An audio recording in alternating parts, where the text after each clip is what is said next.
అందరికీ నమస్తే అండి. జగన్మోహన్ రెడ్డి గారి పిఏ కె నాగేశ్వరరెడ్డి, కేఎన్ఆర్ అంటారు. నిజానికి ఆయన జగన్మోహన్ రెడ్డి గారి దగ్గర పిఏగా సుదీర్ఘకాలం నుంచి పనిచేస్తూ ఉన్నారు. ఇప్పుడు ఆరోపణలు వచ్చాయి. సాధారణంగా రాజకీయ నాయకులన్నా వాళ్ళ దగ్గర పనిచేసే కీలక స్థాయి వ్యక్తులన్నా ఆరోపణలు రావడం, కేసులు ఎదుర్కోవడం సహజమే. అలా ఆరోపణలు వచ్చినప్పుడు, కేసులు ఎదుర్కొన్నప్పుడు వీరు మా వాడు కాదు, వీడికి సంబంధం లేదు అని రాయడం ఒక్కరిబొద్దే. పాపం ఆయన పిఏ అని, జగన్మోహన్ రెడ్డి గారికి పిఏ అని వైసీపీలో సాధారణ కార్యకర్త నుంచి ఉన్నత స్థాయి నాయకులు అందరికీ తెలుసు. ఎందుకంటే ఆయన పేరు మీదే షెడ్యూల్స్ వస్తుంటాయి. జగన్మోహన్ రెడ్డి గారి అపాయింట్మెంట్లు ఎవరికి కావాలన్నా సరే ఆయన ద్వారానే ఫోన్ చేసే వెళ్తుంటారు. కానీ ఆయన మీద ఆరోపణలు వచ్చేసరికి ఆయన జగన్మోహన్ రెడ్డి గారి పిఏ కాదు, వైసీపీ పొలిటికల్ అసిస్టెంట్ అని చెప్పి ఆయన డిజిగ్నేషన్, ఆయన హోదాను మార్చేసి అగౌరవపరిచారు పాపం. అంటే మరకలు అంటుకునేసరికి ఇక్కడ మావాడు కాదు అనేటట్టు. సరే, ఇదంతా ఎందుకులే కానీ ఇప్పుడు తాజాగా అతని మీద ఇప్పుడు లిక్కర్ స్కామ్లో అతను కూడా భారీగా లబ్ధి పొందాడు అని సిట్ కొన్ని అభియోగాలు నమోదు చేసింది. దానికి సంబంధించిన ఆధారాలు కూడా సేకరించింది. వైసీపీ నేత పుత్త శివశంకర్ రెడ్డి ఈ కేఎన్ఆర్ బినామీ అని, అతని పేరు మీద భారీగా లావాదేవీలు జరిగాయని గుర్తించారు. దీనిలో భాగంగా పుత్త శివశంకర్ రెడ్డిని నిన్న సిట్ కార్యాలయానికి పిలిపించి విచారిస్తే ఆయన సమాధానాలు ఏవో చెప్పారు.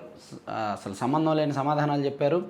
ఫోన్ పాస్వర్డ్ అడిగితే పాస్వర్డ్ మర్చిపోయాను, నాకు గుర్తులేదు అన్నాడంట. పాత ఫోన్లు ఎక్కడ ఉన్నాయంటే అవన్నీ కూడా ఈ సైక్లింగ్ కింద, ఈ వేస్ట్ కింద రీసైక్లింగ్ ఇచ్చేసాను, నా దగ్గర లేవన్నాడంట. సో ఎవరైనా ఫోన్ వాడుతున్న ఫోన్ పాస్వర్డ్ మర్చిపోతారా? కానీ ఆయన మర్చిపోయాడంట. ఇక అదొకటి ఉంటే, ఈయన కేఎన్ఆర్కి ఇంకా ఎక్కువ, అంటే ఆ ఒక్కడే, వీళ్ళందరూ ఏమనుకోరంటే పుత్త శివశంకర్ రెడ్డి మాత్రమే బినామీ అనుకున్నారు. కానీ ఇంకా ఎక్కువ మంది ఉన్నారు. దండా వీరారెడ్డి అని ఆయన పేరు కూడా ఒక తెర మీదకి వచ్చింది. ఈయన పేరు మీద విజయవాడలో 5,400 చదరపు గజాలు స్థిరాస్తి ఒకటి, అలాగే హైదరాబాద్ కోకాపేటలో ఒక విల్లా, అండ్ బార్లో భాగస్వాముల నుంచి ఆఫ్రికాలో లిక్కర్ వ్యాపారం చేసే స్థాయికి, అండ్ విశాఖపట్నంలో మైనింగ్, రియల్ ఎస్టేట్లో దందా, ఇవన్నీ కూడా మార్చుకొని భారీగానే ఆస్తులు పోగేశారు అని చెప్తున్నారు. అంటే కేఎన్ఆర్, ఇది ఆశ్చర్యకరమైన విషయం ఏంటంటే జగన్మోహన్ రెడ్డి గారికి కూడా తెలియదు.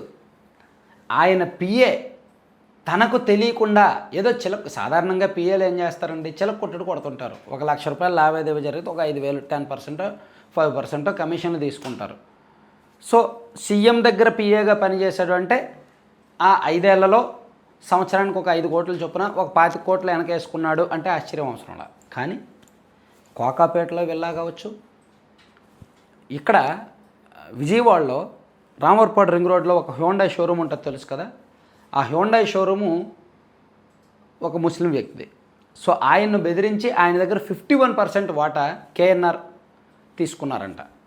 అంత పెద్ద కార్ల షోరూంలో వాటా 51% వాటా కూడా 4.5 కోట్లు ఇచ్చి తీసుకున్నారంట. తక్కువ రేటుకి ఎక్కువ షేర్లు కొనుగోలు చేశారు. సో దీనికి ఆ పవర్ వాడుకున్నారంట. సో ఈ విషయం ఒకటి బయటకు వచ్చింది. అలాగే విశాఖపట్నంలో రియల్ ఎస్టేటు, మైనింగ్లో పెట్టుబడులు పెట్టారంట. అంటే దాదాపుగా 100 కోట్లకు పైగా లావాదేవీలు జరిగాయి. ఇవన్నీ జగన్మోహన్ రెడ్డి గారికి తెలియకుండా జరుగుంటాయి.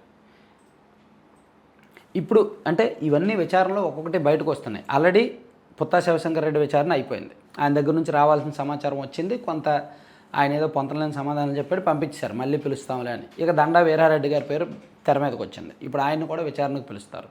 అండ్ కేఎన్ఆర్ గారిని మరోసారి విచారణకు పిలిచే అవకాశం అయితే ఉంది. ఇవన్నీ విచారణకు పిలిచే ముందే వీళ్ళు ఏం చేశారంటే వాళ్ళ ఫోన్ కాల్స్ అండ్ వాళ్ళు ట్రాన్సాక్షన్స్, బ్యాంక్ స్టేట్మెంట్లు, ఈ కొనుగోలుకు సంబంధించిన లావాదేవీలు, వాంగ్మూలాలు అన్నీ తీసుకున్నారు. ఈ కార్ల షోరూమ్ యజమాని స్టేట్మెంట్ కూడా రికార్డు చేసుకున్నారు. ఆయన కూడా చెప్పాడు, అవును నన్ను ఇలా వైసీపీ అధికారంలో ఉన్నప్పుడు 2021, 22 ఆ టైంలో నన్ను అడిగారు, బెదిరించారు, నేను 4.5 కోట్లకు నా అవసరం కొద్దీ నేను ఇచ్చేసానని చెప్పాడంట. ఇట్లా జగన్మోహన్ రెడ్డి గారి పిఏగా ఉన్న కేఎన్ఆర్ గారికి సంబంధించిన వ్యవహారాలన్నీ కూడా ఒక్కొక్కటి వెలుగులోకి వస్తున్నాయి. అవన్నీ వైసీపీ వాళ్ళు కూడా చూసి ఆశ్చర్యపోతున్నారు. కొంతమంది సాధారణ నాయకులు, అంటే ఆయన దగ్గర పనిచేసిన పిఏనే ఇంత సంపాదించాడా, ఇంత భారీగా వెళ్ళాయా అని.